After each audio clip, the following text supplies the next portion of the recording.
నాకు భయం. Fish curry అంటే చాలా చాలా భయం. ఎందుకంటే చెప్తా వినండి. చిన్నప్పుడు ఒకసారి మమ్మీ ఇట్లా ఫిష్ కర్రీ వేసి పెట్టిందనమాట. సో అసలు ఎలా వెళ్ళిందో తెలీదు. ముళ్ళెళ్ళిపోయింది. ముళ్ళెళ్ళిపోయి నా గొంతులో ఇరుక్కుపోయిందనమాట.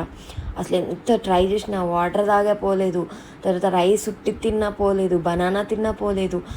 ఏం చేసినా పోలేదు. లిటరల్లీ 1 ఫుల్ డే మొత్తం నేను ఉమ్ము కూడా మింగకుండా ఎంత టార్చర్ అనుభవించాను. అసలు అది ఎంత టార్చర్ ఉండిద్దో ఆ ఎక్స్పీరియన్స్ చేసిన వాళ్ళకే అర్థమైద్ది. సో అప్పటి నుంచి ఇప్పటి వరకు కూడా ఇట్స్ బీన్ 10 ఇయర్స్ అనుకుంటా. ఈ 10 ఇయర్స్లో ఒక్కసారి కూడా ఫిష్ తినలేదు. ఒకవేళ ఇన్కేస్ ఇంట్లో ఫిష్ చేస్తే మమ్మీ వాళ్ళు నా కోసం వేరే కర్రీ చేస్తారు. బయట అయితే ఇష్టం లేదు అలా చెప్తే బాగోదు కాబట్టి పులుసు వేసుకొని తింటా.